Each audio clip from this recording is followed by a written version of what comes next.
বানারীপাড়ায় যুবদলের যুগ্ম আহ্বায়ককে পরিকল্পিতভাবে আসামি করে মিথ্যে মামলা দায়ের করায় এলাকায় ক্ষোভের সৃষ্টি। বিস্তারিত ডেস্ক রিপোর্ট। বরিশালের বানারীপাড়ায় জমি সংক্রান্ত বিরোধের জেরে সংঘর্ষের ঘটনায় সৈয়দকাটি ইউনিয়ন যুবদলের যুগ্ম আহ্বায়ক নজরুল ইসলামকে আসামি করে মামলা হওয়ায় এলাকায় ক্ষোভ ছড়িয়ে পড়েছে। ১৯ ফেব্রুয়ারি উপজেলার ৩ নং সৈয়দকাটি ইউনিয়নের করপাড়া গ্রামে সংঘর্ষের পর ৭ নং ওয়ার্ড আওয়ামী লীগের সভাপতি সালাম মোল্লার মেয়ে শিমু বেগম মামলাটি দায়ের করেন। এতে নজরুল ইসলামকে অভিযুক্ত করা হয়, যা স্থানীয়দের মধ্যে প্রতিবাদের ঝড় তোলে। মসজিদের ইমাম ও মুসল্লিরাও এ মামলার নিন্দা জানান।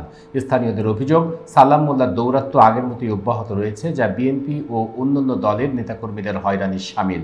তারা মামলাটির সুষ্ঠু তদন্ত ও নজরুল ইসলামের নির্দোষ প্রমাণ চায়। এ বিষয়ে নজরুল ইসলাম বলেন, আমি কোনোভাবেই এই ঘটনার সঙ্গে জড়িত নই, বরং উভয় পক্ষকে মীমাংসার পরামর্শ দিয়েছিলাম।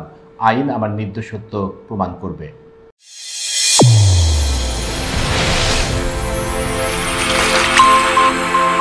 চ্যানেল A1 হৃদয়ের স্পন্দন।